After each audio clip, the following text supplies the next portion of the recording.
পুরো মৌসুমে শিরোপা তো দূরে থাক, প্রিমিয়ার লিগের শীর্ষ ৩-এ থাকা নিয়েই অনিশ্চয়তা ছিল ম্যানচেস্টার সিটির। এবার সেই ম্যান সিটিকে গুনতে হচ্ছে ১ মিলিয়ন ইউরো জরিমানা।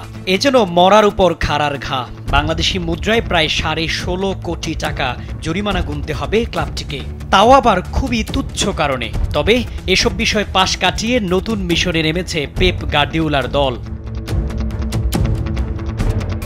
গত বছরের অক্টোবর থেকে সর্বশেষ ফেব্রুয়ারি পর্যন্ত সময়ে প্রিমিয়ার লিগের ৯টি ম্যাচে খেলা শুরু কিংবা দ্বিতীয়ার্ধে পুনরায় মাঠে নামার ক্ষেত্রে দেরি করেছে সিটি।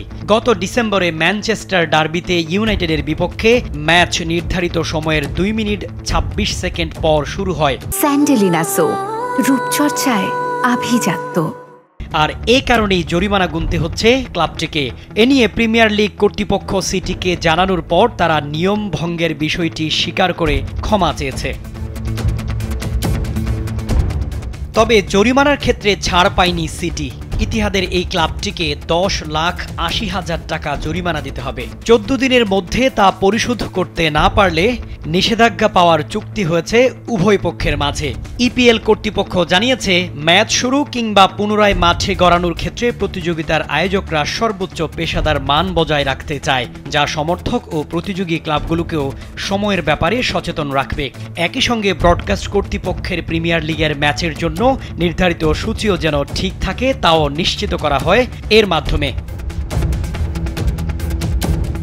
সিটি অবশ্যই এবারই প্রথম এমন শাস্তি পায়নি। গত মৌসুমেও ম্যাচ শুরুর নিয়ম লঙ্ঘন করায় ২ মিলিয়ন ইউরো জরিমানা করা হয়েছিল গার্দিওলার ক্লাবকে। তবে সিটির এখন পুরো মনোযোগ চলমান ক্লাব বিশ্বকাপের দিকে। ৩২ দলের অংশগ্রহণে এবারই প্রথম বৃহৎ পরিসরে ফিফা এই মেগা টুর্নামেন্ট আয়োজন করেছে। এই টুর্নামেন্ট দিয়ে নিজেদের পুরনো ছন্দে ফেরার ব্যাপারে বেশ আশাবাদী ম্যান সিটির সিইও ফেররান সরিয়ানো।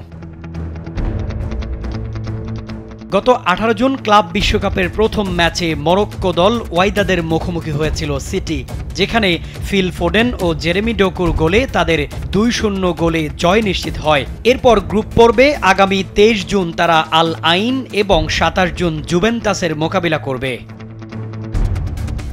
এ কে এম শামীম খান, কালবেলা।